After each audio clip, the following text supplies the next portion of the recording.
Right. Hi, everyone. My name is Alison Watson, and welcome to our final session of our Farmer Communication series under the ASEAN Fall Armyworm Action Plan.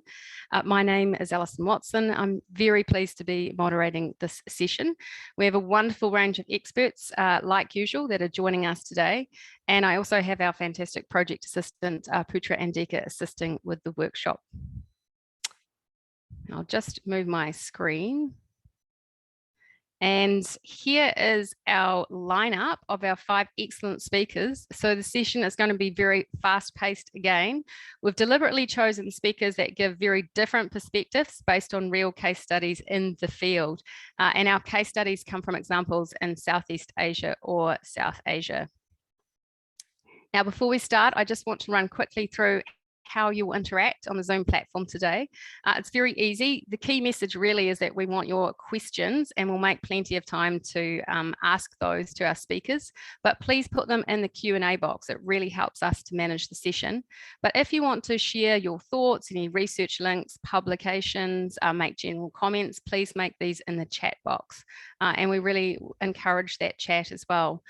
If you have patchy Wi-Fi or network problem, we can't really do much, but you can send us a message and we can maybe help through the chat if you are having any problems, or you can try logging off and on again, sometimes works as well. Now, today's session is the last of a 4-part series to catalyze action on the development and design of more effective farmer communications on IPM and fall armyworm control. But we've actually drawn on a very broad presentations and projects to sort of bring different perspectives on how to connect with and understand farmer decision making. This is our last session, so we're at the very end. All the presentations and videos are at the ASEAN Fall Armyworm Action Farmer Communication page, which is up there on the screen, and I can send it to you again at the conclusion of this workshop. We really encourage you to send case studies that you know of or are involved in, and if you could do that, you can send it to faw@growasia.org. Once again, we really encourage an interactive sort of discussion. You can also give us your feedback and questions in the Farmer Communication Forum at the ASEAN FAW Action Forum Farmer Communication, and the link is there. And lastly, if you want a certificate of participation, which I know some of you do, you must subscribe to the Farmer Communication Forum and either ask a question or share something interesting about farmer communication. And you can do that by going to community, and then going to the forum, and then going to the farmer communication link at that forum. Okay, I'd now like to introduce our first speaker, Dr. Brian Cook. Brian is from the School of Geography, Earth and Atmospheric Science at the University of Melbourne, and has been working in Cambodia, investigating the power of social relations in the context of what factors drive behavioural changes amongst Cambodian cassava farmers. Brian, welcome. Thanks very much, Alison. I'll switch to sharing my screen now. Yep, I'll just stop my share. Oh. Perfect. Let's see if this works. Could someone give me a wave if they can see my screen? That's perfect, Brian. All right, fantastic. I'll get going. And here we go. Hi there. My name is Dr. Brian Cook. I'm based at the University of Melbourne. I'm a human geographer who studies risk and human behavior using participatory and action-oriented engagements. I'm just going to hit a timer because I'm also a stickler for time, and I'll make sure I keep to it. Today, I'm going to present on research that engages with cassava farmers in Northwest Cambodia.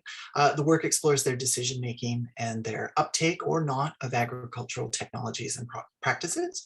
The paper for this talk is now drafted, so thank you for the nudge on that. And I'm happy to share that if people are curious or want to have a read. You just have to promise to provide some feedback and not share it any further. I'll keep to time. I really enjoy questions, and so we'll hopefully get that through. I should also note that I was a little slow in getting Alison my slides, and I just want to take a moment to thank her for her efforts in organizing these kinds of workshops. There's a lot of work involved, and I know that we're all grateful. I'll also note that I'm running an inception meeting in an hour, and so please forgive me for not sticking around to the very end. I thoroughly enjoy the questions and back and forth, but I have to leave to jump through the hoops of donors in a short time. So let's jump into this right away. There we go. Today, I'm going to begin with a brief description of the research so that you can understand the basis of the argument I'm going to offer.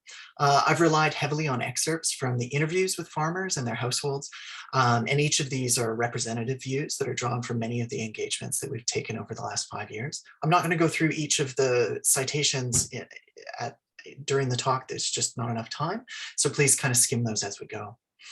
In brief, so that you know where this talk is heading, the argument that I'm going to make is that agrarian change is a product of an assemblage of experiential learning and social relations.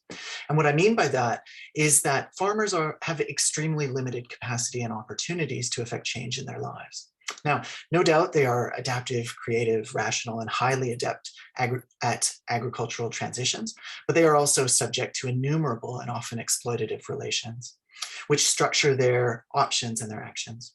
So for this audience and your focus on effective farmer communications, my talk, I think, will act as a counterweight or a reminder that communications aimed at farmers must account for their situations.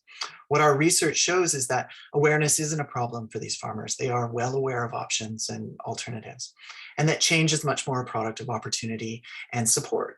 And so as an aside, the follow-up project that I'm running the inception meeting for later on is actively supporting farmers in accordance with their expressed desires and then measuring the impact of that kind of support-based form of agricultural extension. So stay tuned, I suppose. I'm not going to go into all the data that the project collected as part of its effort. There's a ton of data. We're going to focus on data arising out of the 300 household interviews.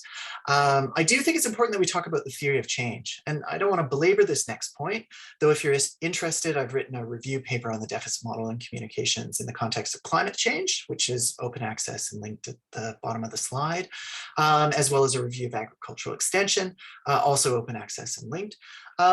In general, I don't believe that communications prompt lasting behavior change in people who wouldn't already be well on their way to making those behaviors. I appreciate that the communications discourse is where some of the most compelling critiques of one-way communications or deficit-based framings can be found. So please don't feel that I'm painting with too broad a brush. But I think it's important that we ask ourselves what we expect of communications. If the assumption is that an external party can inform, educate, manipulate, nudge, or otherwise attempt to influence farmer behaviors, I don't think this is an effective theory of change for a lasting intervention. For me, communications are part of a wide assemblage of activities contributing to behavior over time, though it's a small and relatively weak lever with which to affect farmers' behaviors on its own. And I hope that doesn't upset anyone. I suspect people who are involved in comms know this very well, but it's, I think, important that we set the bar appropriately for communications. We conducted a baseline to find out who we were dealing with. And so the baseline survey describes the cassava farming households who were sampled for the research, offering some insights into the general character of the households. About 400 of them participated. These are predominantly households of 4 to 6 individuals with a male head who's married and who has completed primary school level education. There are a mass variety of circumstances, and this is especially pronounced with regard to the amount of accessible farmland, and the nature of land titles in Cambodia is quite a sensitive topic. Most importantly, from the quantitative survey, with regard to the issue of agricultural extension, the households identified specific agrarian changes that they believe would benefit them, and transitioning to fruit tree production was the most popular one. Though transitions are bounded by an individualized framing in which responsibility rests almost entirely with the household and the extended family. So the isolation and portrayal of agrarian change as an individualized activity is both supported by the quantitative data as well as the qualitative interviews, which also hint at the informal social relations that contribute to on-farm practice change. I'm now going to move to the qualitative findings in order to better understand or explain the rationalizations that farmers tell us about and exhibit as part of their decision-making in the context of agrarian change and agricultural extension. So why did farmers transition to cassava? Well, the overwhelming majority of cassava farmers describe the process of transitioning to cassava production as the outcome of multiple social relations, many occurring simultaneously through different social networks. In general, the farmers become aware of a possible alternative crop, in this case cassava, through their social networks, which act as a mechanism of awareness raising. For our sampled farmers, this was overwhelmingly their neighbors. More than 95% of them identify a neighbor as their primary source of information. In many instances, this neighborly relation also had ties with Thailand or Vietnam, or with traders who visit rural parts of Cambodia to purchase directly from farmers. When asked what made you start planting cassava, most of the farmers described a successful neighbor who had already implemented the transition, who those particular respondents would emulate. And you see in the quotes there that they follow one another. They are very apt and keen to replicate what their neighbors are doing. So how do farmers verify the information or the practices that they receive through various channels? Well, perhaps the most important finding of the research is recognition that agricultural extension is not a top-down activity involving experts, the state, or donors. Instead, agricultural extension is an assemblage of local social practices that are almost entirely informal and, for the most part, not for profit. And this is unlike the characterizations of agricultural extension within the vast majority of the discourse, as well as amongst the Sustainable Development Goals or the IPCC reports that link farmer decision-making with climate change adaptations. Family and already trusted relations are how farmers assess the effectiveness of the information or awareness of a new practice. Throughout the 300 engagements, these relations created an ability for farmers to vicariously experience alternate practices, which is their way of informing themselves about future decision makings. And I think that that's really an essential recognition. So we know why they transition, we know where they get their information. Where do farmers get official information or expert advice? The final question from the quantitative survey asked who has the power to support their efforts to implement change. A large number of the respondents answered with variations on family. We created categories to be as fine as possible, but 81% of respondents included one or more of the answer: myself, the head of household, family, children, grandchildren, husband or wife, or parents, with only 14% of respondents even mentioning an organization or an individual outside of that kind of familial unit. And so what we see is that they don't get expert advice. And we ask them explicitly through follow-ups. Are you sure you didn't talk to the agricultural department? Did no one come by and offer advice? Did nothing. And so what we see is it goes back to these neighbors. And I just want to stress how important they are. So these farmers are disconnected from what we understand or what the discourse tends to portray agricultural change or extension services as, which means that many of the official and expert efforts to support them are disconnected from how they inform themselves, which I think is a real challenge for those of us involved in agrarian change and research that aims to support these farmers. Throughout the talks, though, there was this one kind of actor who was in almost every interview, and that was the pesticide vendor. So across the 300 interviews, there's a contradiction between feelings of isolation and this universal presence of the pesticide vendor. As mentioned in the preceding experts, the pesticide vendor is a constant, non-familial social relation, and in most cases, the only expert that these farmers have any contact with. And this finding is relatively unsurprising given the for-profit change to the business model around agricultural extension. But the farmers were very dubious about the pesticide vendors' vestedness. They are well aware of the profit motivation of official extension activities and individuals. And therefore, again, they revert to their neighbors and to trusted social relations to make sense of advice or change or witnessing of other practices or hearing of a new crop or a new behavior that they could implement through their existing social relations. So in conclusion, almost right on for 10 minutes here, what have we shown in our research? Well, farmers are alone, or they feel alone, and are subject to extreme precarity and exploitation. Any action that they take is debt fueled, and I didn't go into the microfinance industry in Cambodia, but it's an incredibly problematic lending relation. So making change is an extremely costly and complex decision for them. They don't lack information, but they lack trustworthy support. The guiding question of this talk was how powerful are social relations? And I hope some of those excerpts, if you were able to skim through them, or if you just take my word for it, is to see that they are incredibly important. And for many of these farmers, they are their sole source of reliable or trustworthy information. One of the questions guiding this talk was, what factors drive behavioral changes amongst Cambodia cassava farmers, and it's their neighbors, it's their family members who are also often neighbors, and their trusted social relations who are neighbors and family members. And so coming around to communications and effective engagement with farmers, I hope that those sort of findings and you know, there's a great deal of data behind them to support that, beg the question about then what is the role for communications in that sort of situation. And I hope that this group and its activities can then take that kind of question on. So there's lots of ways of getting in touch with the project and getting in touch with me, and you know, all our funders and people who have contributed, including all of my colleagues. And I think I'm pretty close to time there. Thank you very much for your attention. Great, thanks, Brian. Excellent presentation, and you've raised lots of questions, and even you provoked a few probably questions as well in people's minds. I have some questions, and also if the audience has questions, please put them in the Q&A box. I'm quite interested because you said that that people seem to get their information from the successful neighbour. That was one of those key points. So where do they get their information from? Yeah, it's like that.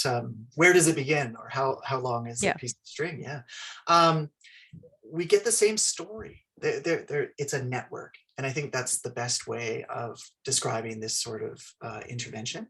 There were instances of particularly influential wealthy farmers or the village leader acting as a kind of someone who would try things earlier, an early adopter, if you want, and they would emulate that process. There was also examples of some outreach from traders, from there's all sorts of people trying to support them, but it always came back to them describing, observing neighbors and engaging with neighbors, speaking with their neighbors.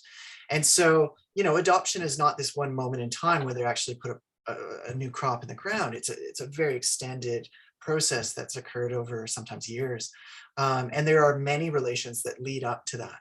And throughout all of those interactions, it's constantly back to the neighbor to have those discussions. And so I would never say it's only neighbors, but I think neighbors are the determinants. They are the way that people sound out their thinking, they hear advice, they're engaging with people who are living in the same system and working in the same agricultural system. So the advice that they get from neighbors is someone who probably also has to have these high debt rates and is worried about climate change and is worried about traders. And so they feel empathy from their neighbors. And so it's a constant effort to consult with them. Okay. And so what does that mean, do you think, for how we design projects to reach out to farmers? I mean, how do we design a project that takes into account the social networks and the importance of who's next to you and who's farming next to you? Yeah, I struggle with the role for communications, and it depends how you define it. Communications houses such a broad, you know, from deficit to dialogue. No, but I mean, not just communications. We're talking about communications are a two-way thing, but understanding how to enter into these social networks and provide support. You say that farmers are isolated, so how do we make them less isolated? Yeah, well, we engage with them. I mean, one of the But is that not communication? Engaging? It depends how it's done, I suppose. And so, for example, in this project, we spend a lot of time with them. We have teams in villages listening with no agenda. We don't come thinking mechanization or transition. So would that be a good form of communication then, sitting down, taking a lot of time with these farmers, listening to their perceptions? I mean, and understanding that before you design interventions.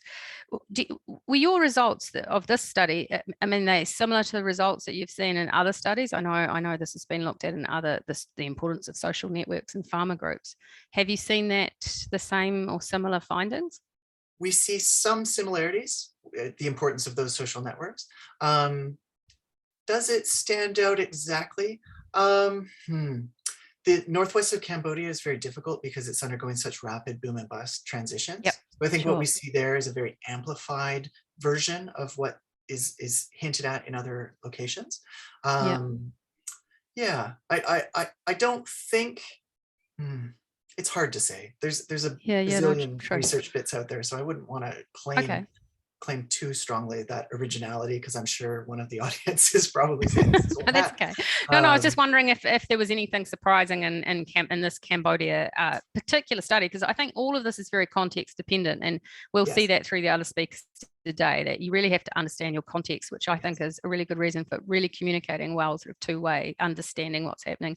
But listen, I've got a couple of questions here. Excellent presentation, Brian. This question, since you said that farmers are trusting their village leaders from whom the technologies are passing on, would it be worth identifying those village leaders who could be the sources from which those technologies could be passed on? Okay, I'm going to jump in there.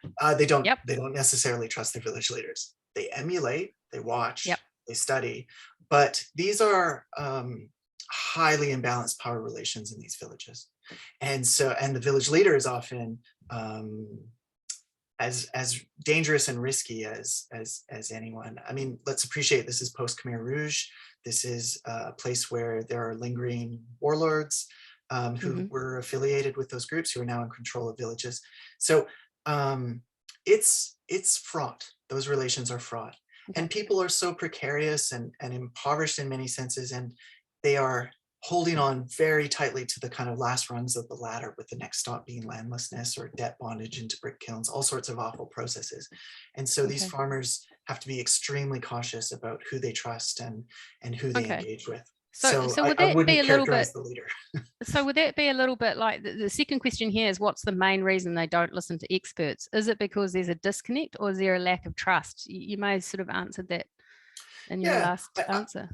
I wouldn't separate the two so much. I mean, one of the things that we do is our in-country partners we formed an NGO with them to support them, but they had already been active in these communities for more than a decade.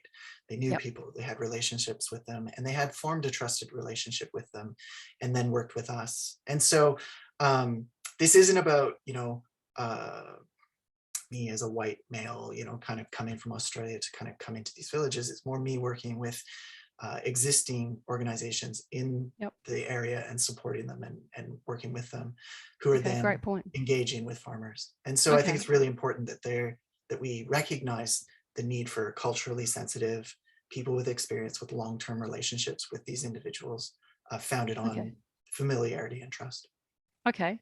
One last question here. Are the communications predominantly face-to-face, or are there conversations through social media, Facebook groups, WhatsApp? How are farmers communicating? Well, pre-COVID, everything was face-to-face. I'm sure you'll hear that a million times, right? And so we have had to switch into some different forms. They're not what we were seeking. And they're not something that we think is ideal. We would prefer it to be face-to-face, and we're very much looking forward to returning to the field early next year.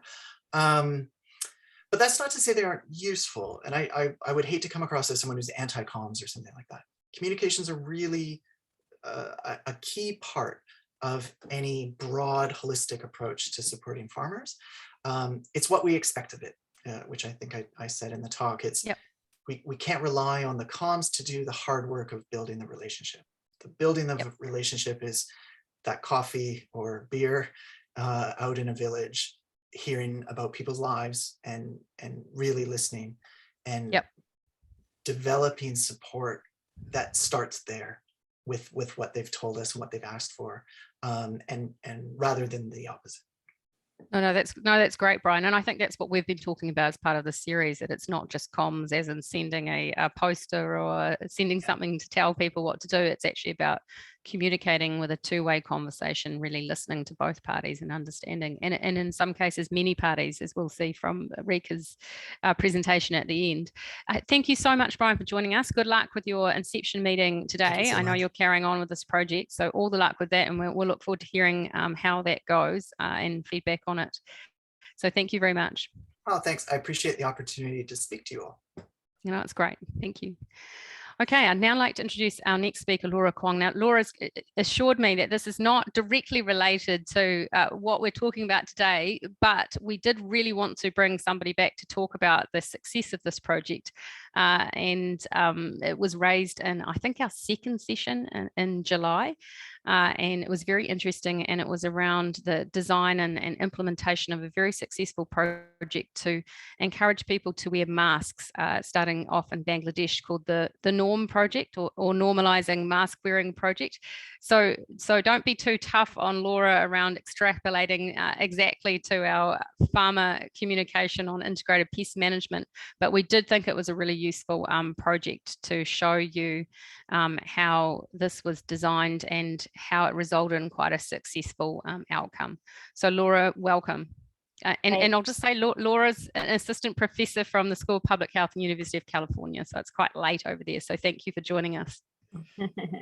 Great. Well, thanks for the introduction. So yes, this is a study conducted in rural Bangladesh. And so many of the people who were involved were farmers, but it is not about anything related to farming.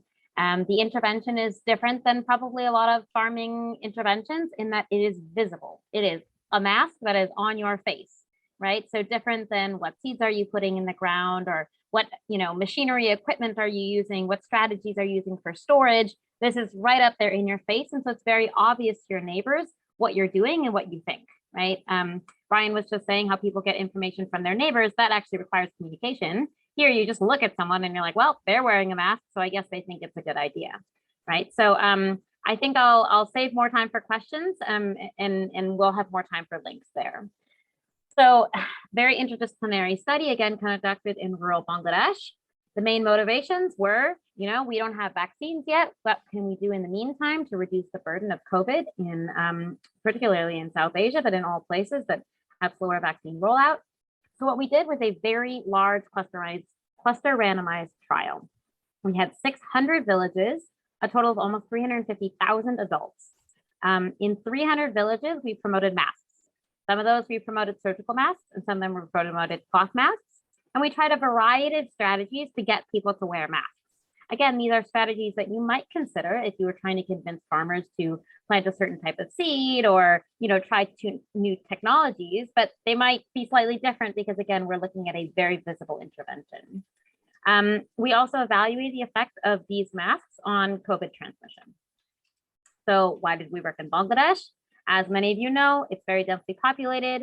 We had low mask wearing, and we had really strong local capacity. We all know the importance of your implementing partner and their relationship with community members. So what we did was we had this model we call NORM, which stands for no cost mask distribution. This was done door to door. So when you're thinking about your interventions, are they group based, or are they sort of door to door talking to the farmer? We offered information, and in our case, we made videos and we had brochures. Very importantly, we did reinforcement. And so sometimes, your intervention might go back to the farmer every month, might go every week. We had someone roving around in this community most days. Starting at the start, it was really intense promotion. Someone was there 6 out of 7 days saying, excuse me, I see you're not wearing a mask. Would you like to put on a mask? Would you like another mask? Right? I really care about your health and I want you to wear a mask. And so we think that in-person promotion was really, really important, right? Really driving home your message that we think this intervention is important, not giving it once and then like, okay, we'll follow up in a month, which I understand is a constraint because we just have limited resources, but we really wanted to make a habit. And so we thought when we really do a lot of reinforcement of this habit at the very start, right after we introduce the intervention. Finally, we use modeling by trusted leaders. And so again, this relates back to Brian, who are those trusted leaders? Well, in this case, we were looking at political leaders, religious leaders, imams. Apparently that's not who most people are getting information from in the Cambodian context. It's mostly their neighbors, but how might we think of leveraging these people more? Because they were effective in this study. So we directly measured, are people wearing their mask or not? Are they putting it over their chin, right? Not so helpful, or they're not wearing anything at all.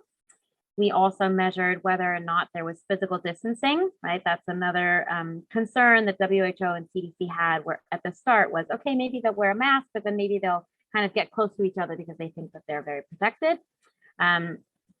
We measured COVID. So we asked about who had symptoms of COVID. And if you reported to have symptoms, we collected some blood and we tested that for the COVID antibodies. A lot of detail. Just to say that in this study, we tested the behavior change communication techniques not through the formative research that I usually do, and that I'm sure many people on this call usually do, right? We do very small scale pilots, and we'll do formative research with focus groups or in-depth discussions to better understand what's going to motivate people, right? And what we did here was kind of try everything, which you can do when you have 600 villages, right? Because in every village, you can try a few different combinations of behavioral strategies, and then you can see which ones produce the outcome that you want, which in this case was mask wearing. But most people don't have the luxury of working with 600 villages at a time to assess which type of behavioral strategy is going to work best. But that's what we did in this study, so I'll just tell you how it works. So we had different village level randomizations, which means, you know, one village, we had 100 that got cloth masks, and we had 200 villages that got surgical masks. In some villages, everybody got a text message reminder that said, keep your mask by the door so it's ready to take out when you leave, or wearing your mask is a way to protect the young people and the older people in your family, right? Some village leaders got monetary incentives of about $190. Some didn't get an incentive, some got a good governance incentive, right? So all of these were at the village level. We also had a range of household level incentives. This means that different households in the same village could have different incentives or different behavior change strategies. So we asked some households to put a sticker on their door that said, we're a mask wearing household, right? Leveraging that commitment feeling. We asked other people to make a verbal commitment to say, you know, we promise that our household is going to wear masks. We also varied the language we give, really thinking about the psychological framing of the messages. So for some people it was wear a mask so you can protect yourself. And for some people it was wear a mask so you can protect, you know, your grandparents who live in your house with you, right? And so again, we use a whole variety of behavioral strategies here, everything from economic incentives to sort of psychological framing. The randomization was very difficult. And again, because we had 600 villages, we could assign each village to a different combination of behavioral strategies.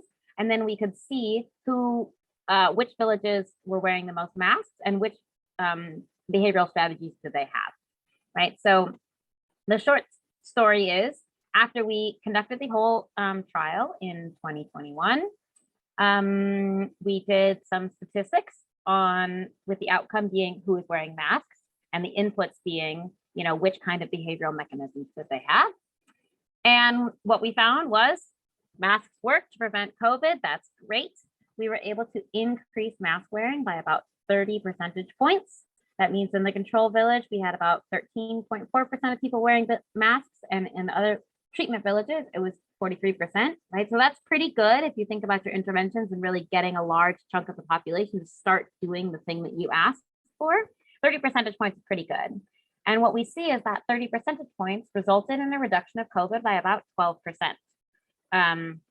in terms of symptoms and about 10% in symptomatic COVID. So never mind the actual values here. The point is that we wanted people to wear masks to reduce COVID. We got people to wear masks using a variety of strategies, and it did indeed reduce COVID.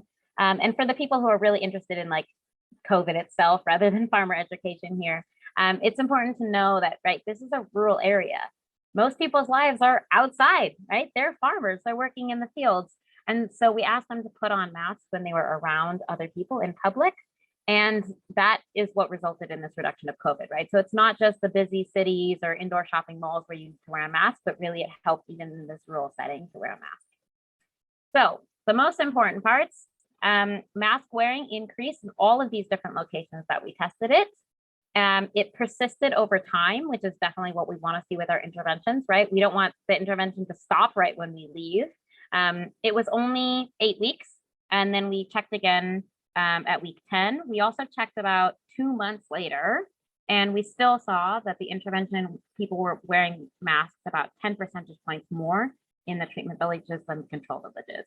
So again, we know that when we leave, our intervention is going to drop off, but we hope that there's a seed planted, right? That people have formed some habits, or that the supply chain has been strengthened, that we can really make that intervention more sustainable. So we're glad here that we did see some sustaining. And we're actually going back to these communities to sort of like boost them up.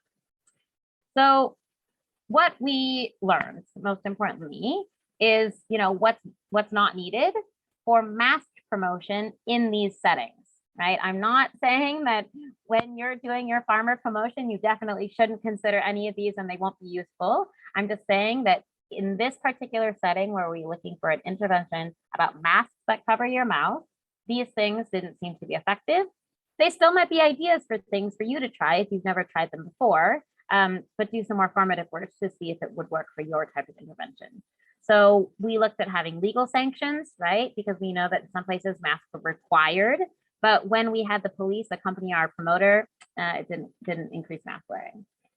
Signaling to others, in our case, putting that sign on the door didn't necessarily help. A verbal commitment didn't necessarily help, or didn't help, I should say. We saw no significant difference. Text messages in our context did not increase mask wearing. Monetary incentives didn't increase mask wearing, and we think it's because the threshold was too high, right? The village leaders just thought, oh, we can never get that many people to wear masks, and so they didn't appear to have helped. And there was also a non-monetary incentive, like a good governance award. Again, I'm not saying that these won't work for your farmer interventions. These are just things that we tried, and they didn't work in our setting for this particular intervention. I think I'll stop there and just ask if you have any questions. I think maybe a primary takeaway is just thinking about the different types of interventions that you can use and maybe trying something like a psychological framing intervention that you haven't tried before. Great, thanks, Laura, and thanks for, it's a good end to this slide as well, because it shows the sort of different interventions that you looked at. Quite a few questions. Reinforcement, how important do you think that is around making it a habit? We think that was extremely important. So we did a small scale pilot with just 10 villages. And the first one, we didn't have any reinforcement. We delivered the masks to households. We asked leaders to promote them, but we saw mask wearing increase by about 10 percentage points. In the second pilot we did with about 10 villages, we had these reinforcement people, and we saw the increase by about 30 percentage points. And so, yeah, what would reinforcement look like for your particular interventions? Maybe it means that, after you do the training, you follow up with the farmers every day for the next week, right? Or, every week for the next month, rather than saying, okay, we'll check in with you in 6 months, or we'll check in with you in 12 months, really trying to give them the maximum amount of support you can afford to do right at the start. And does it matter who those reinforcers are? Like, is it best if they're local people, or when we talked about the importance of social networks before, is it useful if they're within the same social network? Great question. So we didn't test that because this was COVID, and so we used all local staff to avoid COVID transmission from village to village. We didn't want our promoters going to different villages, right? So I should say they were in the same sort of county, although not necessarily from that particular village. We do think that this intervention was more successful in a rural area than in an urban area, because in a rural area, you know who's not wearing their mask. You recognize that person and you're like, they're not wearing their mask, right? Or you see them get stopped by a promoter, and then you can go gossip at the tea stall. Oh my gosh, did you see him? He got stopped by the promoter because he wasn't wearing his mask. Whereas in an urban area, right, people don't really know each other. You don't really have that same social awkwardness because somebody stopped you on the street, right? People stop you on the street all the time in urban areas. They want us to give you flyers and all sorts of things. So we think that, the sort of community setting and what Brian was saying, that people know each other was really important. Okay. Now the question here around offering information. How did you decide, did you look at how you offered the information? I mean, what information you offered? Were there different ways or different designs, or was that out beyond your study? That's a great question. We, other than the psychological framing of that information, whether we use altruistic language or self-protection language, we didn't vary it too much, because essentially in this study, we wanted to do everything we thought was going to work. And then we wanted to test things that we weren't quite sure. But we were pretty sure that showing a movie with the prime minister, the national, the head imam, and a national cricket star was going to be effective in getting people to pay attention, right? All of those people were saying, here's why I wear a mask, right? Here's why it's important to wear a mask. And so we thought it's pretty likely people are going to respond positively. So we don't want to test some places where we don't use it. Right. But that's one way that we tried to engage the role modeling. right? So not only you have local community leaders that can support you, but you also can show a video of a nationally recognized person endorsing your whatever it is intervention. Yeah, and how those trusted leaders, I mean, you said you sort of had that Emma was an important trusted leader, but did you think about how you chose those trusted leaders? Yeah, I will And say did that you- was an important thing. We realized that in some villages that were better performing, we had done a better job finding the trusted leader and actually engaging them more thoroughly. And then villages that were poor performing, we went back and we said, maybe we didn't find the right leader, you know, or maybe we didn't really get them on board. And so both finding the right person and really getting them to commit. And I think we made a mistake by not having specific actions for them to commit to. We just said, hey, leader, will you support us? They said, okay. And maybe they would accompany us one day in the field, but we're actually going to do this all over again. And our team came up with a list of sort of 20 actions that a community leader can do, right? Make it really easy for them to participate and help you. They can say, okay, of this list of 20, I can do these 2. I can do these 3, right? And then they commit to that. Then you can follow up with them and say, hey, did you do this thing that you said you were going to do? Yeah, no, that's excellent. Just before we go, one last question. What was the most surprising thing that you found in this project? I'm going to defer that question and say something that I sort of thought of afterwards was that when we went to households, right, to deliver that information, to show the video, who do you think we were talking to? We were probably talking to women. When we were out in the rural areas, recording who was wearing masks, 88% of our sample was men, right? So again, remembering to get to the people who you actually want to talk to and influence, right? And I think we kind of know this. It's like an obvious thing, but just sometimes the way you actually design the program and implement it, you like might have actually missed the influential decision maker, right? Yeah, so just great. Something to keep in mind. Great answer.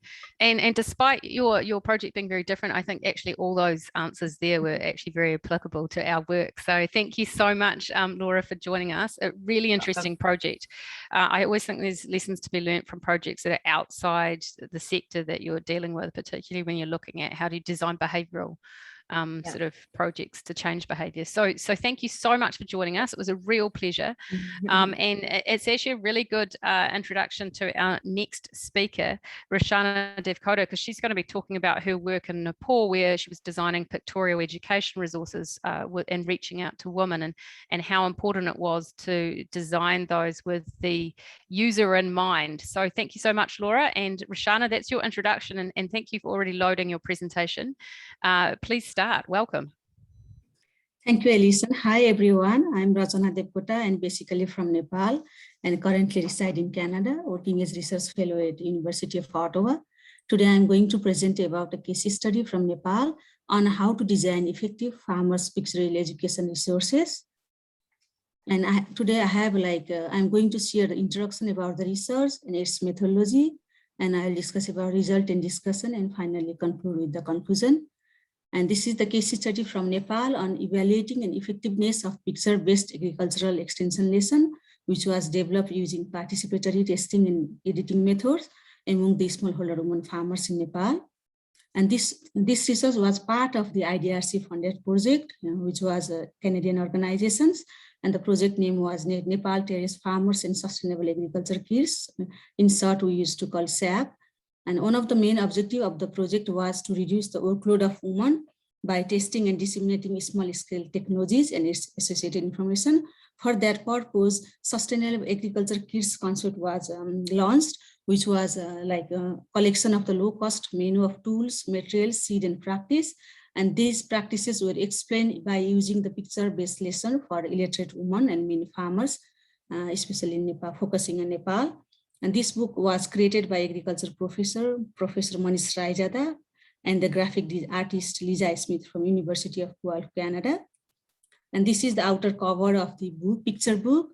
And it's the scale like picture book of best practice for subsistence farmers. This is one is for the South Asian version. But if you want to have like for South Africa or the Latin American, you can find it online in sacnepal.org. I have put that, I have included that links in the online in the last slide. And talking about my research, the main question was, does participatory editing and testing of the picture lesson increase the intention of smallholder farmers in rural Nepal to use or apply these lessons in order to improve their livelihoods? And the major objective we tested was to explain the methodological procedure on how to develop participatory based picture lessons and to pretest the effectiveness of these farmer edited lessons. And about the study size, we have conducted this study in 2 mid-hill districts of Nepal, in the Hading district and Kaski district. In map, you can see like in between in the green, Kaski and Hading. And then this picture shows the hilly region or mid-hills of Nepal where the corn are growing on the terraces.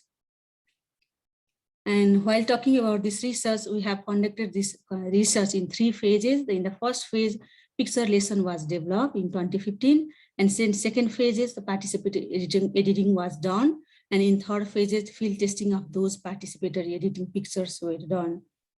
And the key findings, like the key findings from the phase 1 is that like the lesson concept identified, like they were mainly based on the farmer survey and the local NGOs. And then after the Canadian graphic designer visited rural Nepal, and then graphic design started. And then those draft lessons were pre-tested in Nepal and then revised and completed 100 pictures lessons. And during that testing, what it was realized is like this was the picture lessons developed in the first, but while in pre-testing, farmers asking like there is no text here, so it's very difficult for them to understand. So they requested, like this is also another example of picture lessons without text. The farmer asked to add some text. So at the end, the picture lesson were revised and then texts were added in Nepali language to make them understand the process. And in the second phase, after developing those 100 lessons, in the second phase, participatory picture lessons were edited in 2016. For this, it was tested with 56 female farmers in Mas Thana and Kaski districts. And during the process, the picture were projected in the computer and then the projectors, and then 100 picture lessons were tested. And during the test phase, 500 edits were suggested by the women farmers. And there were like other 41 related lessons were added in the process. And what like about talking about the key reflection from this process was like the women farmers found this picture lesson exciting and helpful for them to understand new practice and technologies. And while talking about young women, they found that because they were literate as compared to elder women, so they found more comfort, like they found comfortable reading this picture lesson and understand this lesson very easily. But talking about elderly women, they faced difficulty to get the flow of the picture in the lesson at first. And they were also asking for the bigger size picture, as poor eyesight is one of the major challenges for them. And key reflection from also other key reflections are like participants always try to recognize the type of plant and grain shown in the picture book. So what we learned is like whatever crop they grow in their local village, that should be reflected in the picture lesson so that they can own that pictures and then even the lessons. It increased their interest on the picture lessons. And another is like they asked to show the cartoon character of picture lesson wearing the Nepali or the local dresses so they can relate themselves in that picture character. And too many pictures in own lessons and then in own page were very confusing for the women farmers. So they asked for the few pictures in a flow way in the on pages.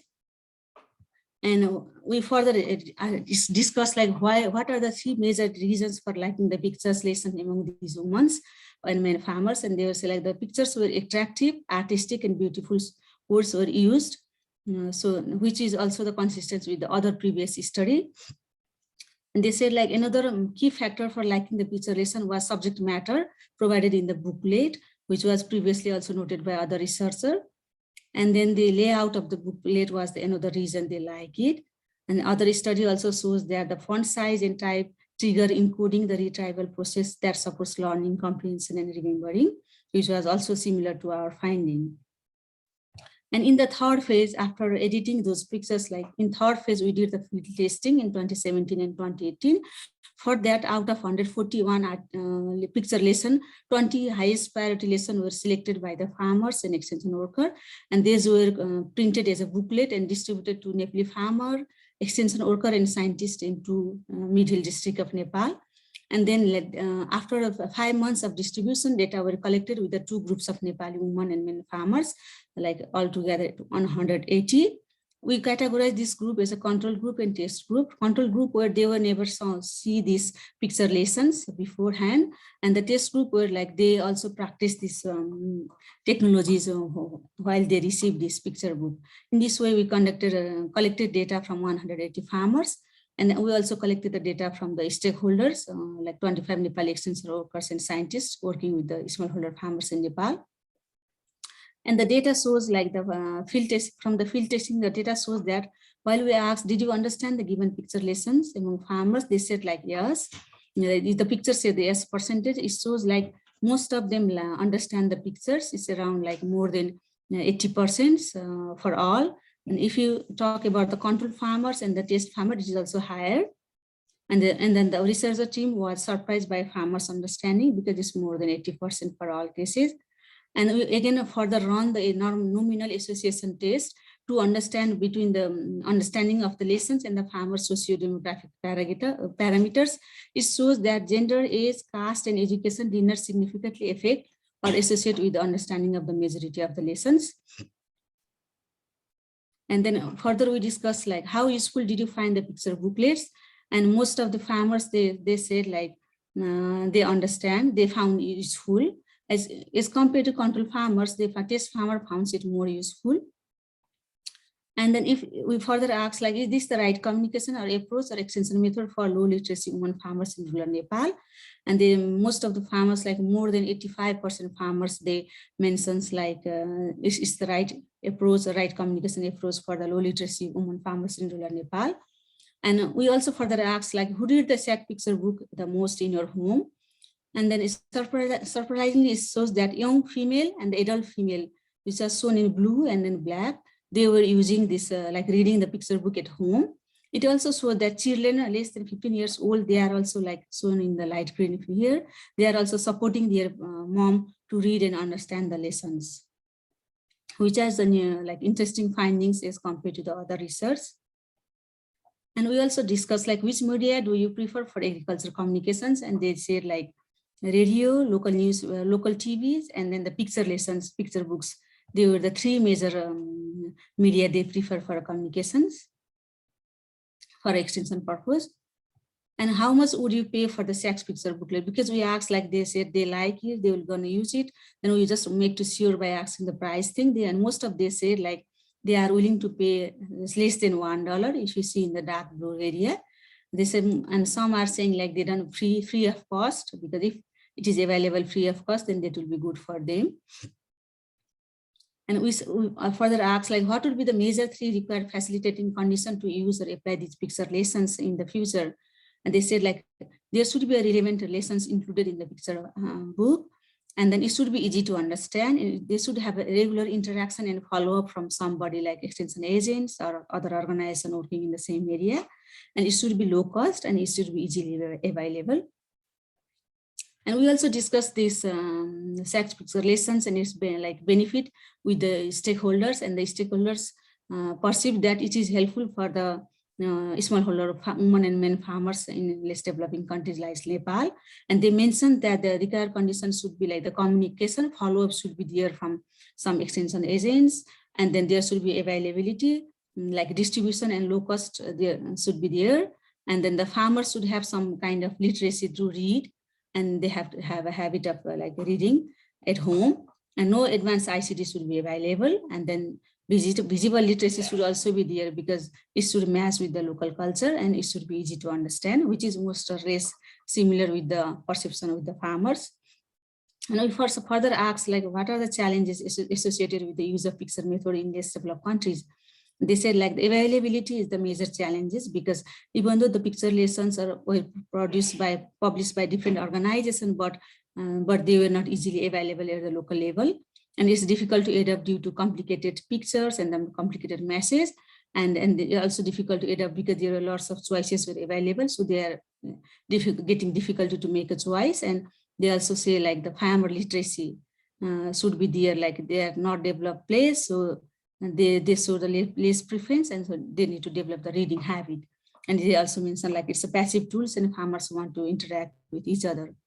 And overall, what we learn from this research is like, even though there is like advanced ICT available, farmer prefers this like old method of communications because high capital cost requirement combined with the limited digital literacy in village make advanced means of communication inaccessible to resourceful women and elderly farmer with low literacy. And the second learning that what I found is like picture lesson still holds values in rural Nepal if developed using a participatory approach at all stages of development, not only in like pre-test, like testing and editing, but from identifying the need and developing and then pre-testing and then bringing it to the market. And then another surprising lessons for us is like children can be one of the most promising target group for this kind of communication. So they can learn from early childhood and they can implement this behavior later in their life. And then the last one is accessibility and availability of the picture lesson in remote areas are like some limitations. So we should focus on those aspects while we promote these kinds of extension lessons in communities. And then the major recommendation while we develop these key communicating materials among farmers are the pictures should be simple, easy to understand, low cost, and with the stepwise procedure targeted to relevant topics or issues. And some sustainable distribution mechanism has to be created at the local level, and proper mechanism for the interaction or follow-up with the farmers about the different practice mentioned in the picture books should be established for the effective use of extension materials. These are the key recommendations from our research. And if you want to find more details on this research, then the paper is available in sustainability journals. It's already been published in 2020. And there is an acknowledgement. I want to acknowledge IRRI and all the team members from the SAC projects and farmers and stakeholders from Nepal. And if you want to have like individual picture lessons and the whole SAC book, then you can go to this link and download in free of cost. And if you want to have a further information about this project or the picture book, you can either contact me or the Professor Manish Raijada, who is the creator of this picture lesson. Thank you so much. And you are welcome for questions. Thank you. Rachana, thank you so much. What an excellent presentation, and another good one today, and really interesting work. I mean, there's so much actual really valuable gems of information in that presentation. I mean, I was interested by all of it, but I think you said there was like 500 edits by farmers in the discussion when they looked at the draft draft pictorial education resources, and I thought, wow, that's really interesting how many edits they came up with. So I think that must have been a valuable process in itself, really bringing women together and then talking about actually what works for them and how they would edit it. I think that it's incredibly valuable. I even like the font size and the type was important. I thought was really interesting. People don't sort of think about, and bigger pictures for older women with poorer eyesight. And also accessibility for children seems to be really an interesting and valuable aspect. Do you think, I mean, I find it really interesting that, you know, these are still valuable resources, hard copies, for example, of information. Do you think, thinking about digital, the digital world, do you think that same concept of making sure these pictures are relevant to local farmers, do you think that more could be done in the digital world to make sure those pictures that are on the internet, that are on training modules, that are on digital apps could also be similarly developed? Yes, we think like it is possible. We can develop that way because anyhow they are going to use for their purpose. But while we talk about the rural areas, because they don't have internet access 24 hours. Exactly. Yeah, and we compare with like why they like the picture lesson compared to the like a mobile and other videos. And the main reason behind that is like the picture lesson is hard copy and it is available 24 hours at their home, so they can read it whenever they need. So that's the main thing, like they need a manual hard copy, but this process is same. We can have the, like either the digital or we can target the advanced farmers from the digital perspective. Yep. And tell me, do they, once they have these booklets, do they keep the books? Did you do any study on whether they keep referring back to them? Yes. Yes, and they do? Books, sorry? They do refer back to them over time. Did you look at whether they're still using them sort of next week and the week after? Yes, like we provided that book, and then that was not the season for growing the crop. So we gave that book for 5 months, and after 5 months, we visited the field and did the data collections. So like for 20% of farmers, they found like difficulty finding the books because they like some were taken by the relatives because it has a beautiful pictures and all those diagrams, so they like it and they took for their own purpose. Some they misplace it, but 80% of the farmers has these picture lessons at home. So when they are using it, this whenever they're confused, and they used to open it. And the main thing is like the female farmers, they were not capable of reading it, and they are asking help for their husband or sometimes with the children or the young daughters. That's the like way they are learning from the picture lessons. Yeah, no, that's excellent.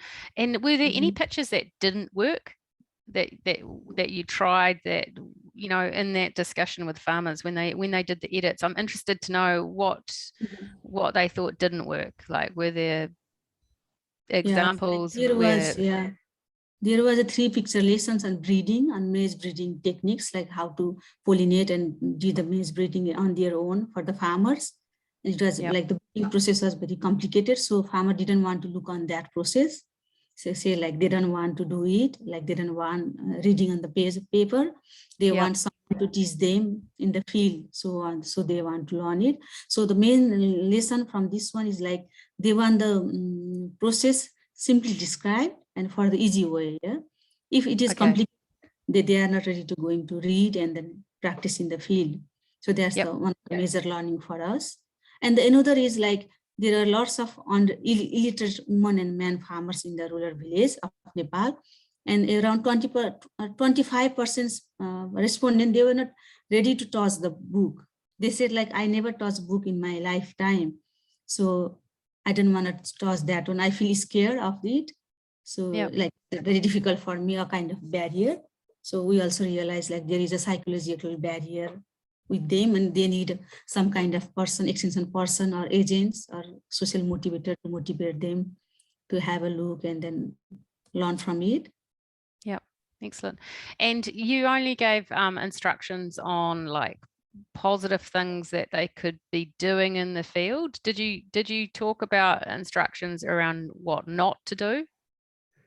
Yes, we also discussed because they were saying like they were learning from the farmers, and they were saying like as a social influencer, they are learning from relatives or the close neighbors or the extension agents there. And what they found is like who they were not a part in terms of test farmers. What they found is like we were not a part of the projects.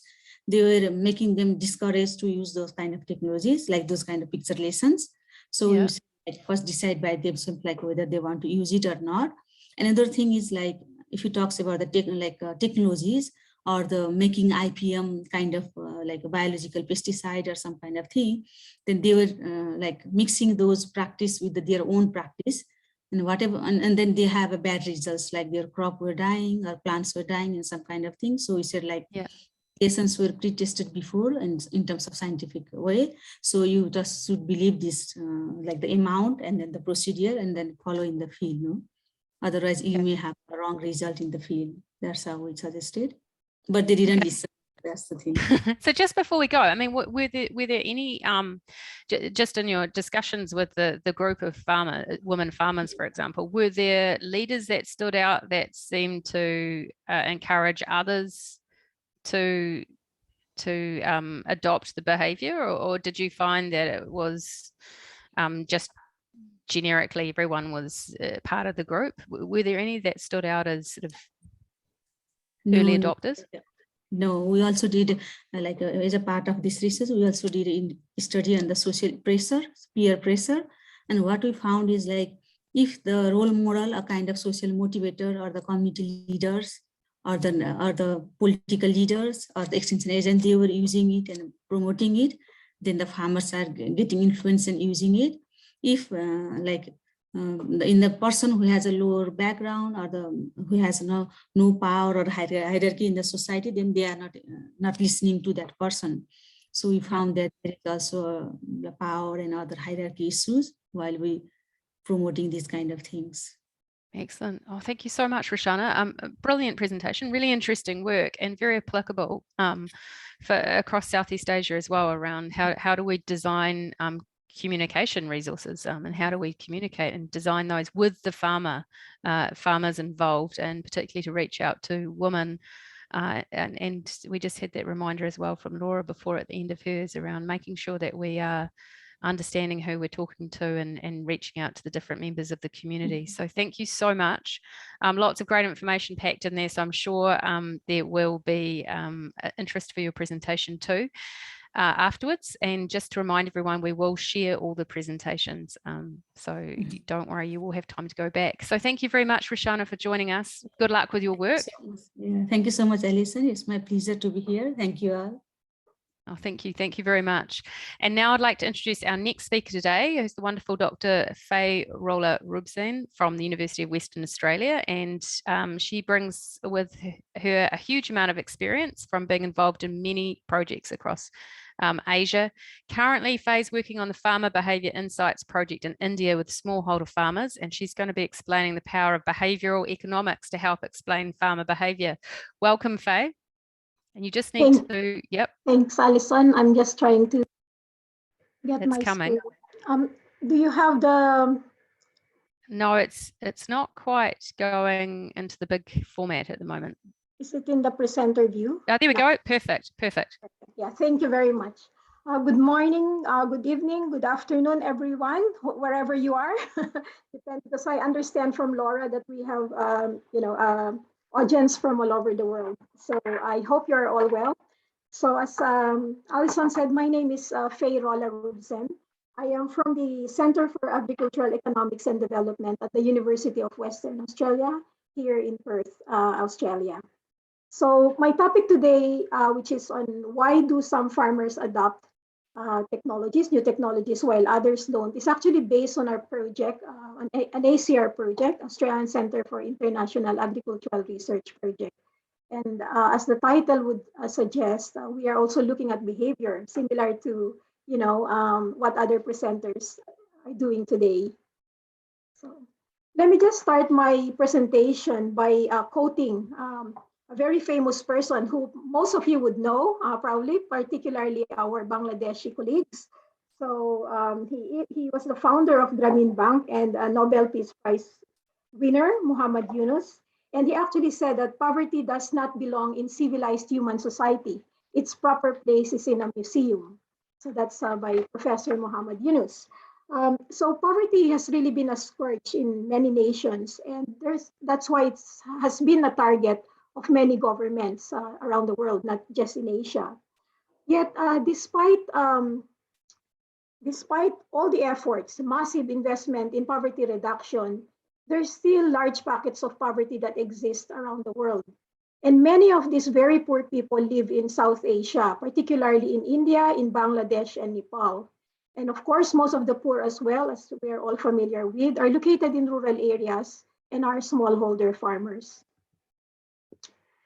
Because of this, in a bid to combat poverty, many governments and aid agencies and development agencies have been looking at farming innovation, such as improving conservation agriculture, water management, and marketing systems in a bid to increase their productivity and resilience, particularly in view of climate change, which is really affecting agriculture in Asia. In our project, actually, we have been looking at what we call the conservation agricultural sustainable intensification technologies. And because it's a mouthful, we have called it CASI, or sometimes it's actually a form of conservation agriculture, but also looking at, looking at doing this in a sustainable manner. And this has been introduced in the Eastern Gangetic Plains in South Asia. This has been going on for the last 4 years.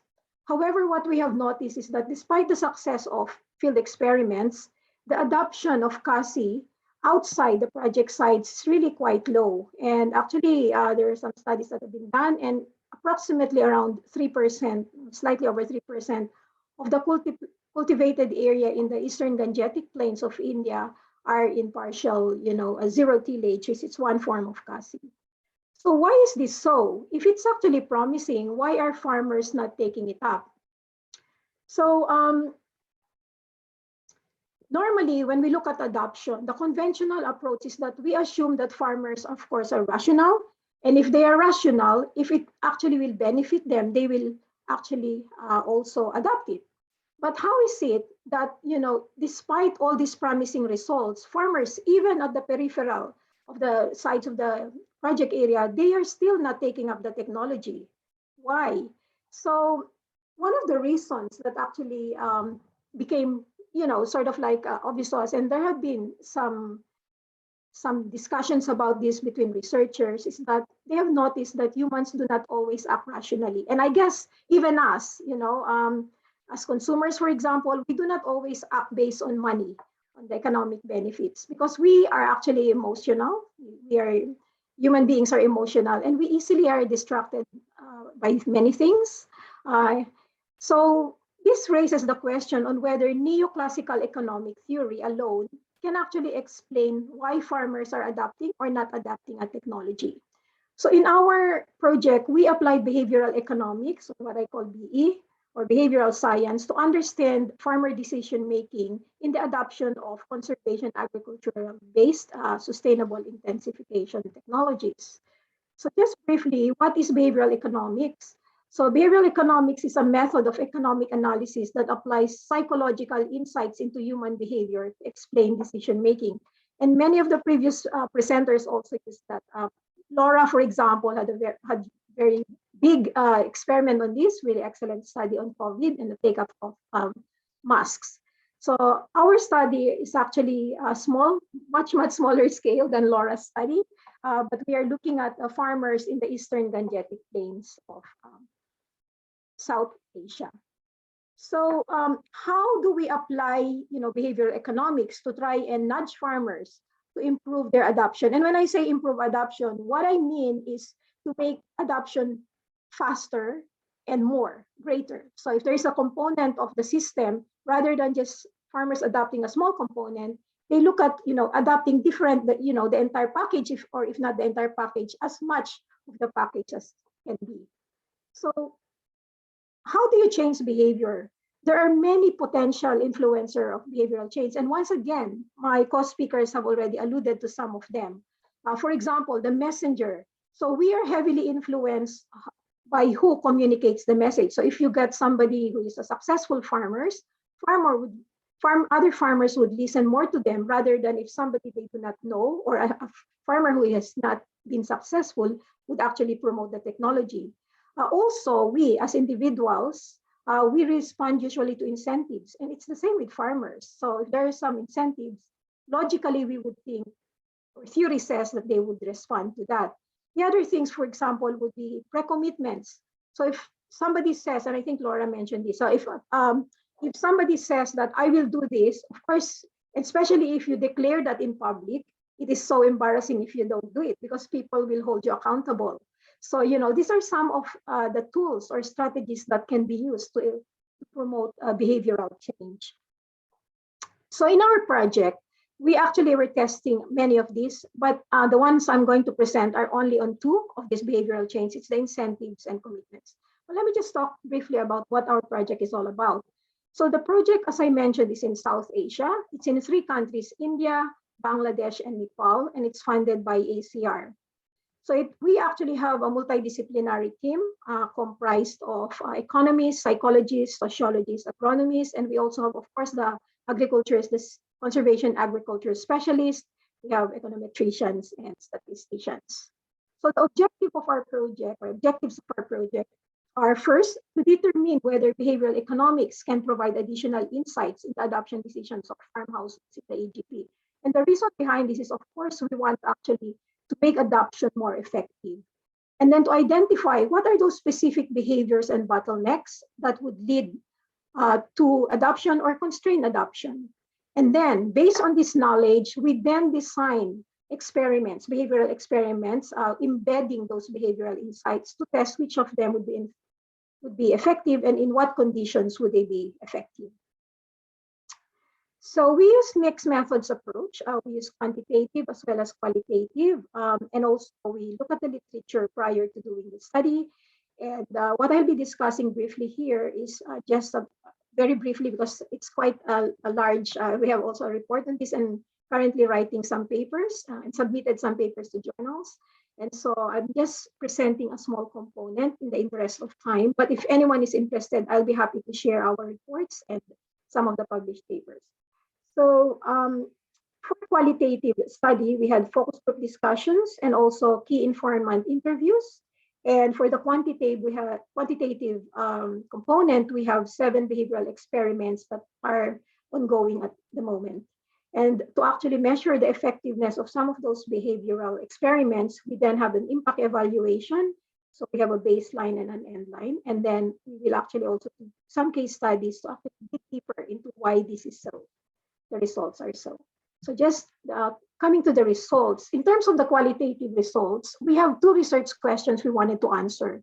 So note that this qualitative study is based on 30 focus group discussions, which involve 339 participants, of which 45% are female. And also on key informant interviews, we have 366 in-depth interviews. And part of these, most of these are farmers, around 42% are female.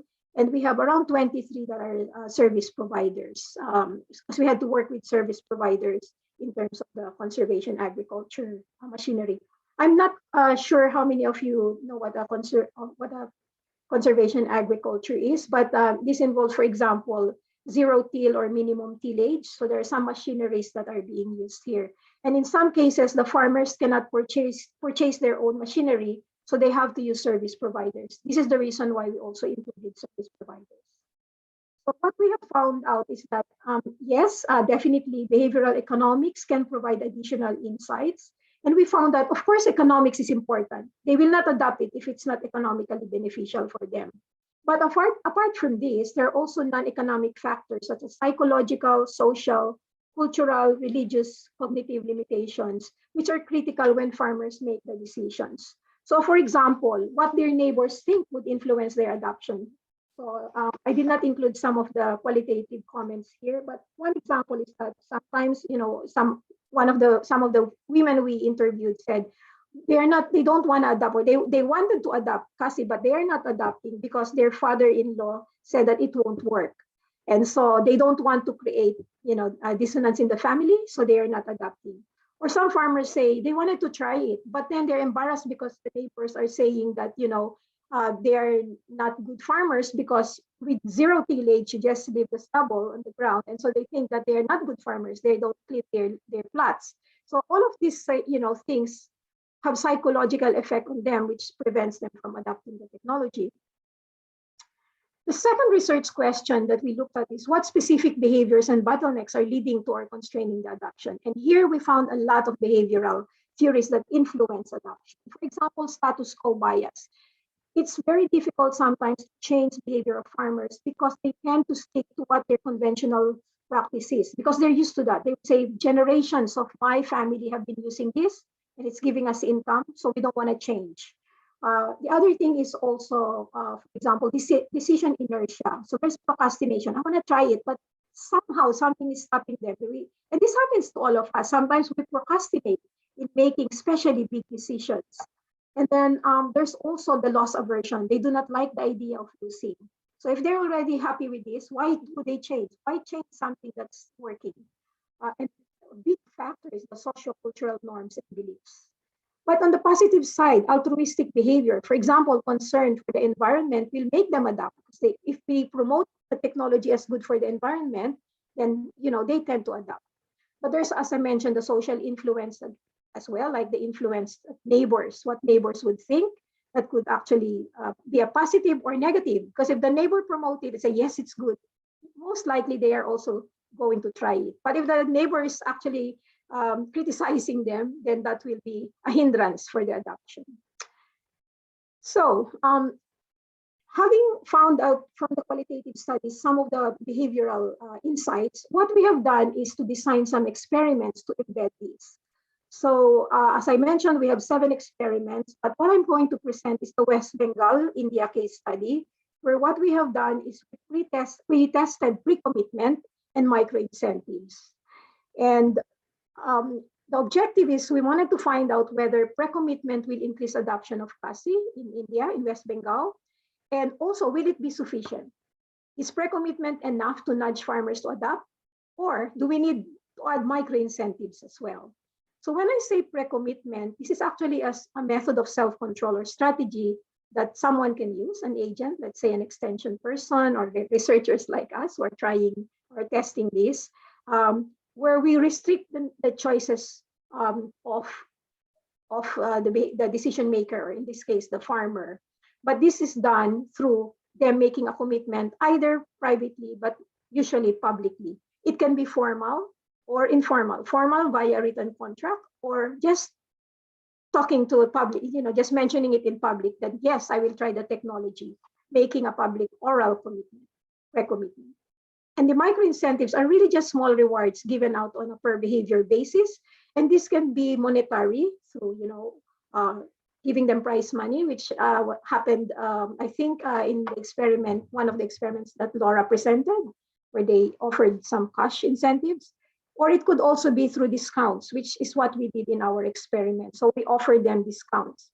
So in this case, what we said is that if for the micro incentives, we will give them a 10% discount if they take up the CA, but they have to form a cluster. The reason for forming a cluster is that the service provider won't go if it's only one farmer, because it will not be beneficial for the service provider. This is one of the complexity we have to deal with in the field. Even if farmers want to adopt, if there is no service provider, it won't happen. So we have to think, how do we get the service providers involved as well? So forming clusters. 5 minutes, Fay. Okay, so forming clusters was one of them. So let me just jump to these things. So we have 3 groups, the control, and then the pre-commitment, and then the pre-commitment plus micro-incentive.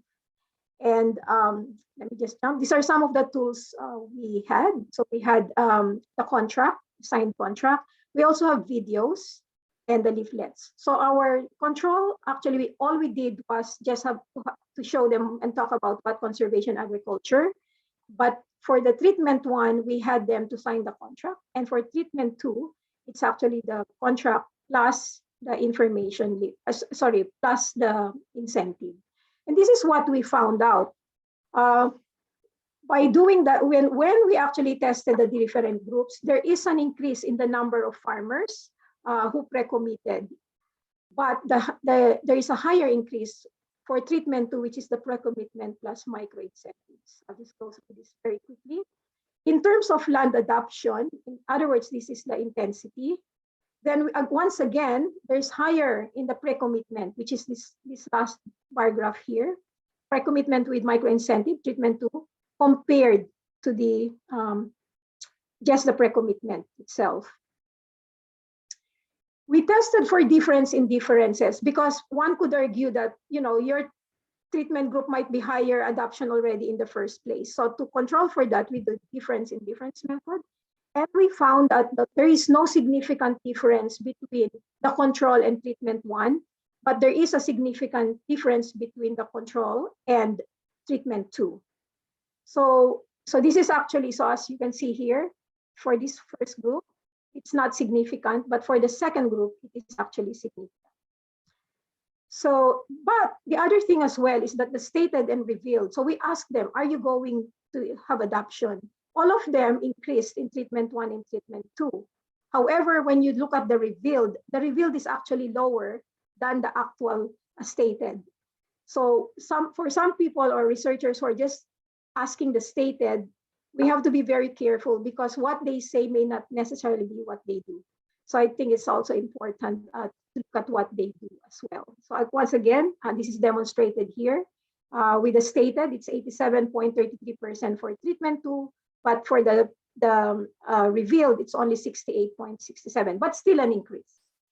Okay, so let me just then go straight to the findings.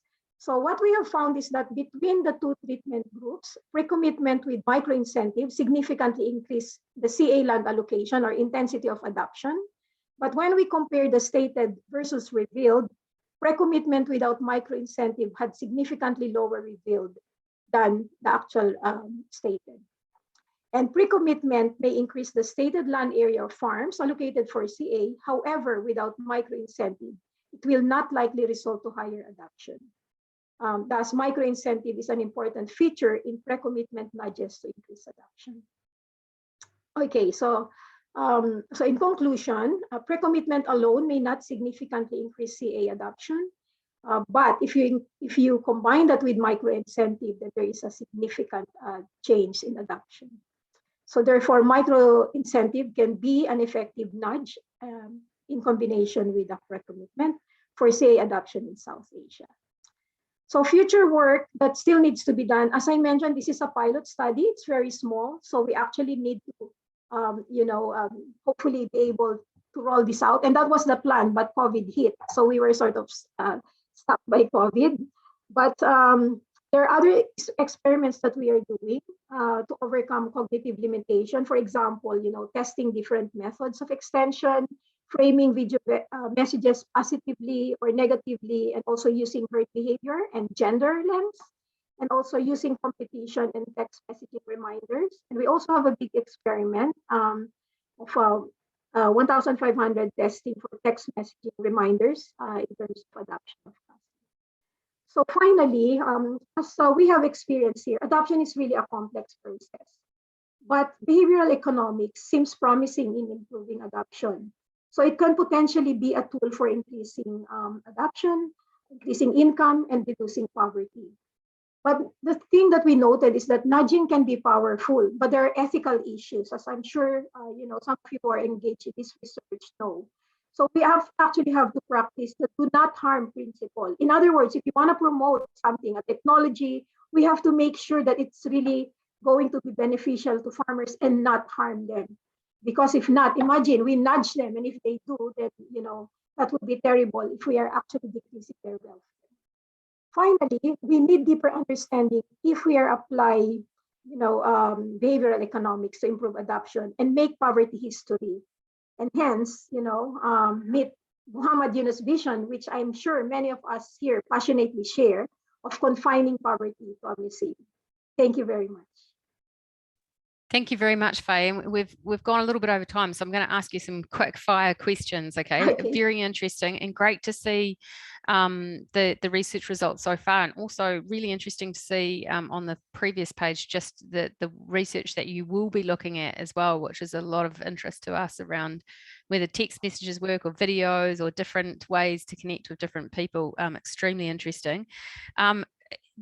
Here's a question here. Was there a difference according to the crop that they were growing on whether they were to adopt the technology or not? So I saw you had maize, and I think you had some other crops as well. Did the crop make a difference? Yes, because there was a difference because, for example, we found the increase in adoption of ZT maize and also Boro rice. However, because it's a system, they reduce some. So there is a take up in some. And if you note that maize is actually a cash crop for some of them, for some farmers. So there is an increase in that, that's why when we measure the income, I didn't present the results of the income here, but the income actually increased because of the change in the system. So it's not necessarily bad that they reduce some of their crops, but they increase others, if that's actually good for the overall farming system. Okay. How do you think you can encourage more adoption from those that say they will do something but don't end up doing it? So you talked about the revealed sort of statistics there. How do you think it's best to sort of get more of those to actually turn from saying they'll do something to actually doing something? Yes. So I think a lot of them, so we have tried to find out in terms of the qualitative as well, the rationale, why they are still not adapting. So again, as I mentioned, there are many behavioral factors, and it's targeting those specific behaviors. For example, we found that for women, the social norms as well. So in another project that I'm working with, we actually tried to target that by trying to talk about, for example, some of them say, oh, women cannot handle a machine. But we actually show them by involving women in our experiments or in our demonstrations that the women can handle the machine as well if you give them training. And women were willing. And it's so amazing to see that at the start, men and women both were reluctant, but towards the end, the men were actually supportive of their wives to actually do, and take this up, because in fact, some of them said, well, it's gonna reduce my workload, so why not, but then, so there are things, and one of the experiments we're doing actually is looking at framing. So if we frame the message positively, will this actually change, behavior? Because farmers, some of them, or individuals, we like to do things when it's framed in a positive manner compared to a negative manner. So but we also, because people are different, one of the things we're doing is, so we're trying to analyze what types of farmers tend to do this and what types of farmers tend to do another or prefer another, and then sort of like say, that's interesting. Because you had a range of factors, and I was quite interested. Oh no, you had a range of influences of behavior, for example, incentives, commitments that you chose. Why did you choose incentives and commitments rather than defaults, for example, go with the flow, which seems to be potentially quite a common one too? What made you settle on the two that you chose? Yeah, the defaults, because the defaults was, in their case, was the conventional tillage. So we actually we wanted them to change actually. So we had to introduce this. But the reason why we have 6 experiments, and particularly for this in West Bengal, we have those 2, pre-commitment and micro-incentives, is because in the qualitative study, that seemed to be the one that will work. So we had to do like sort of like, fit for purpose sort of thing. Which one seemed to be the one that can be tested there is what we have chosen. Okay. If we had more funding, we would have done it in all countries. But so in this case, because of the limited funding, we had to be selected. Okay, great. Well, I'm really interested to see the results of your next stage of research. That's going to be fascinating. Actually, if you could stop sharing your screen, I'll just get Rica to load hers up. Thank you so much, Fay.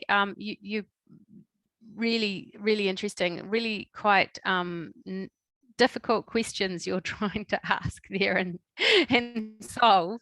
And I'm looking forward to inviting you back next year, or maybe the year after, to see the results from your next phase and kind of what communication and framing processes work as well in the work going forward. So thank you very much, Fay. Thanks, Alison. Thank you. And I'm now going to introduce Rica, and Rica is joining us. She's from IRRI, and she's going to talk about a very important example.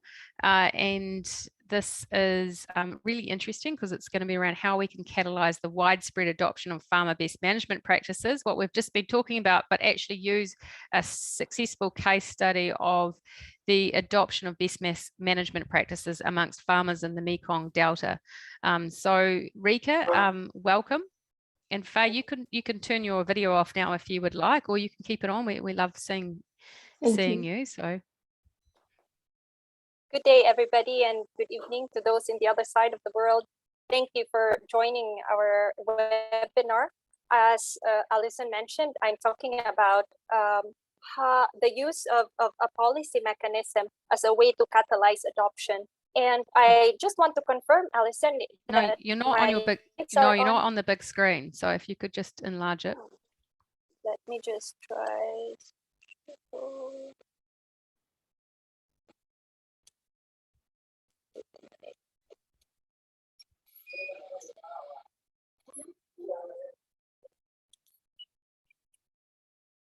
Let me try it again.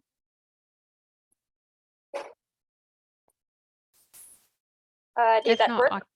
No, it didn't. I can load mine up if you would like. That might be. Okay, might be let me try that. I don't know okay, everyone, just hang on there. I'm just going to. I'm going to stop that. Let me stop the presentation. That's okay. I've got you. Thanks. I've got control, Rica. So the ultimate. Thanks so much. That's handy. That's handy. So handy.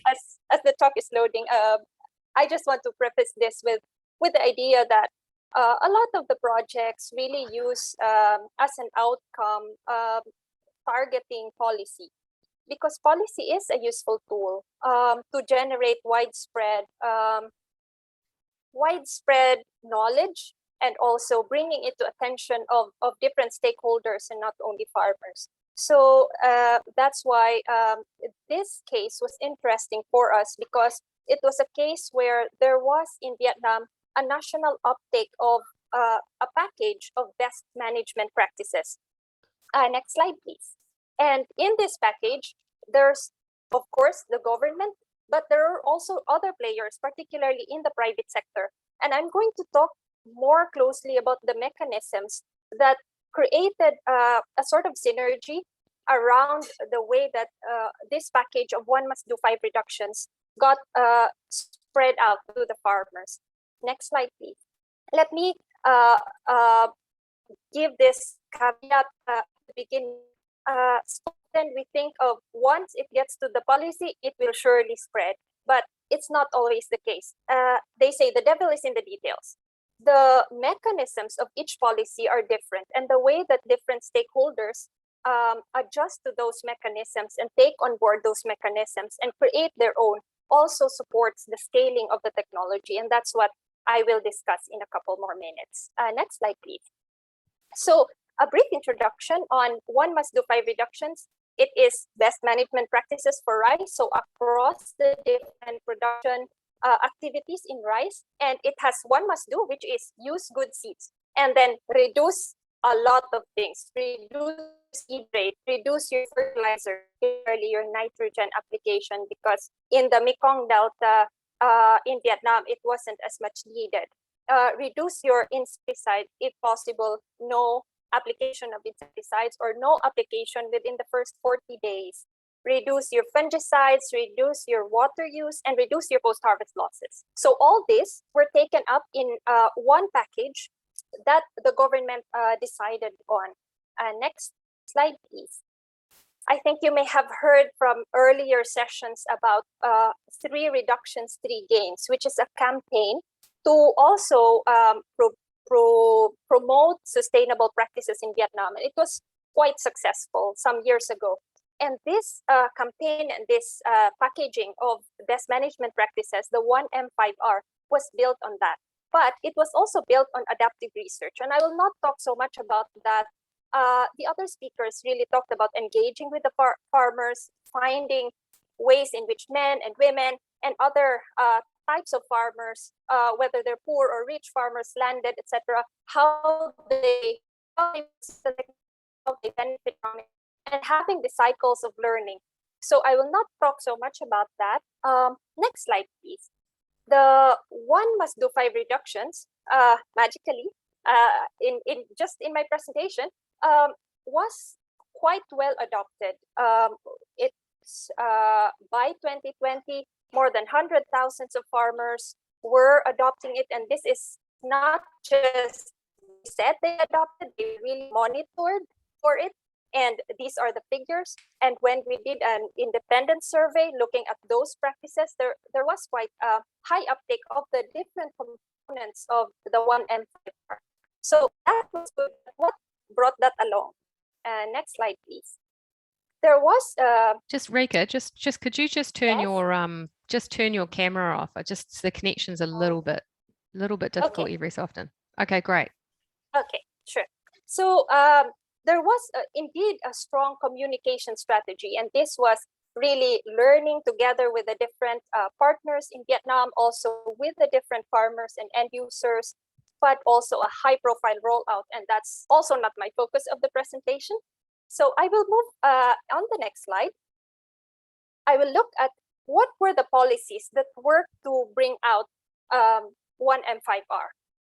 When they had the high-profile rollout, it was also the day when the government announced that the 1 must do 5 reduction is the national sustainable management practices of practice that's being adopted in the country.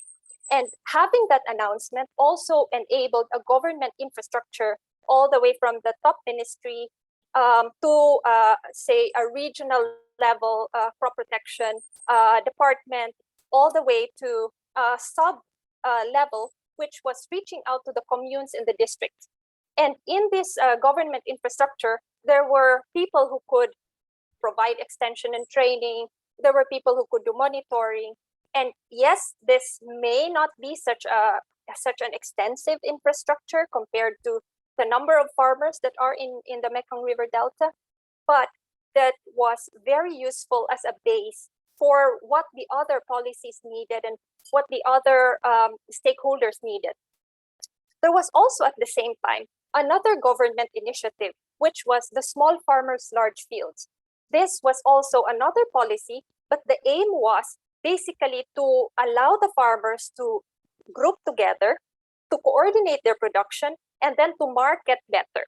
So the Small Farmers Large Fields had the intention to support marketing rather than production.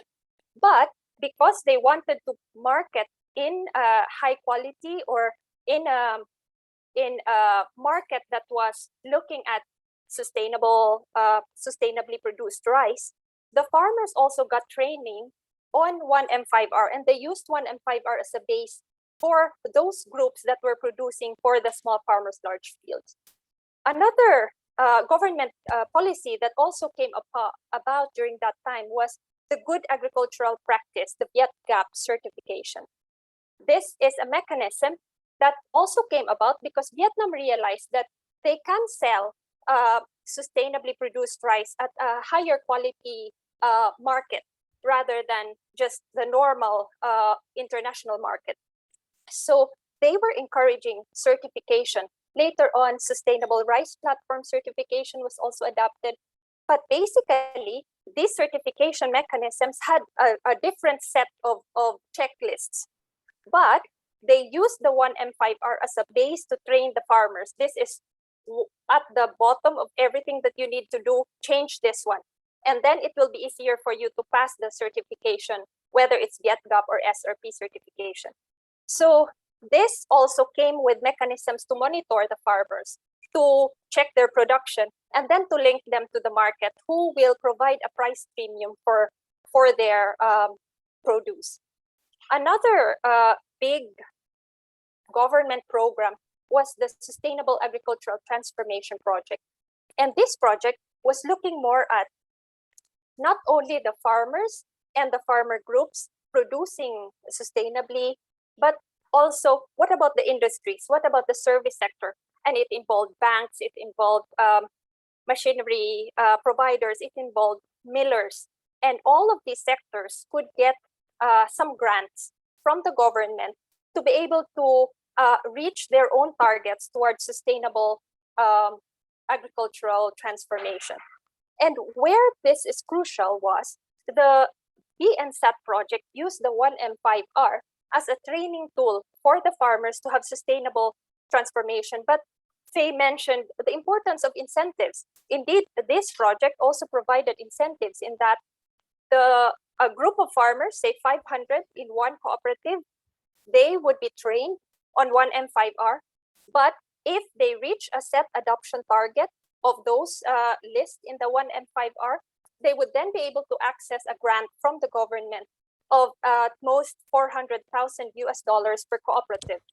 And so all of these together, policies create many different mechanisms for extension, for monitoring, coordinating the groups, finding the incentives. It wasn't just the government and the extension people that were working. There were also the cooperative leaders, the farmer groups that were training their own farmers and enabling them to adopt the practices so that the group as a whole can achieve that set target and that they can then get the grants. Another area, on the next slide please, is the private sector. As all those policies were being implemented, the private sector was also engaged. The traders, the exporters, they are looking at what they can also sell in the international market. And they're seeing that this 1M5R can help them to be able to get the bulk of sustainably produced rice. And so they were also investing on training, on monitoring, on certification. there were also input companies such as the fertilizers that realized they could be on board in this policy. And they were giving already set measured inputs that the farmers can easily use. For example, the type of fertilizers that were recommended, split into however many splits that the extension would recommend. And then the extension staff would then support for the engagement of these input companies so that the pattern that they will follow is 1M5R. So next slide, please. What this is basically doing is there are different networks of people. And in these networks, they have different targets, whether it's improving the use of inputs, it's consolidating production, it's having contract farming, it's getting your produce certified.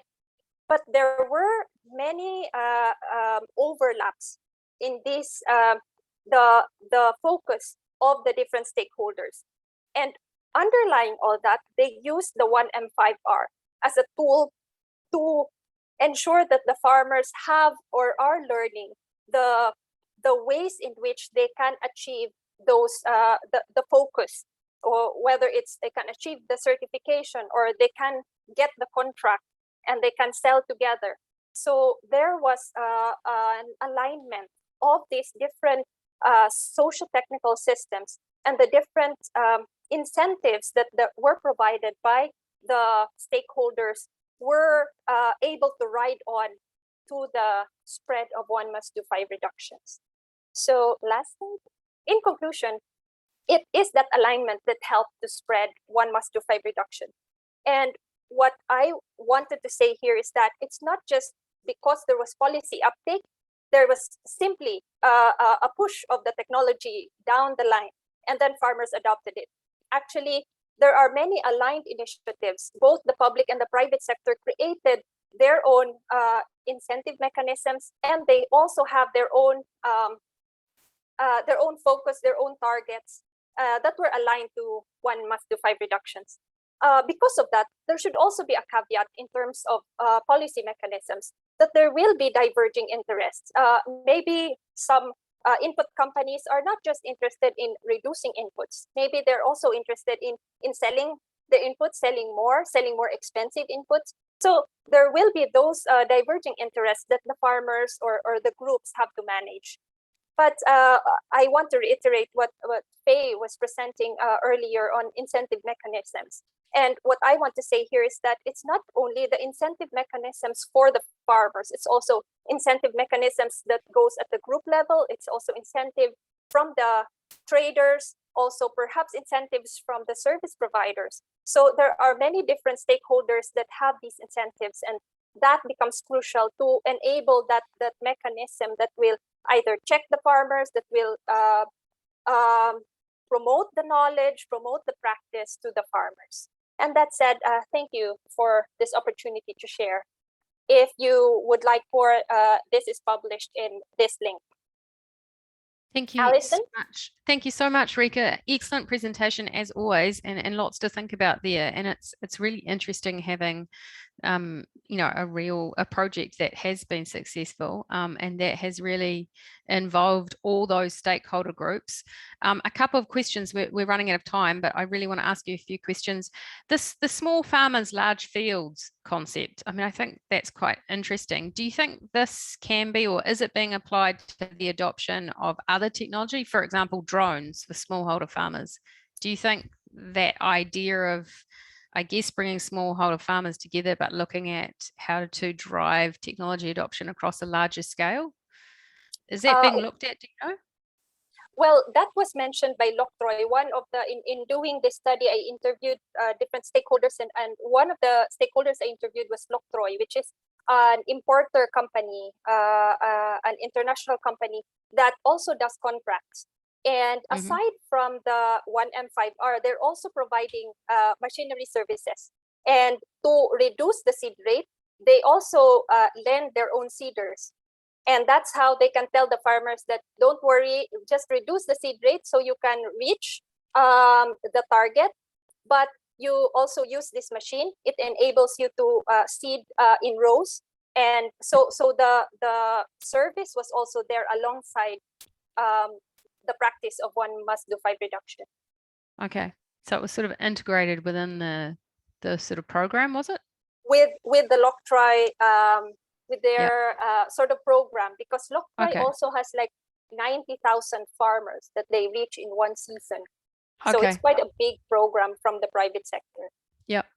And is it something, somebody's asking here, is it something like a group farming concept? I mean, how would you explain it? Is it farmers coming together and how do they agree on doing? Actually, that's where the top-down part came, because the top-down part was really sort of encouraging from the leaders, from the extension, and from the sub PPD, which is Plant Protection Division, crop production and plant protection.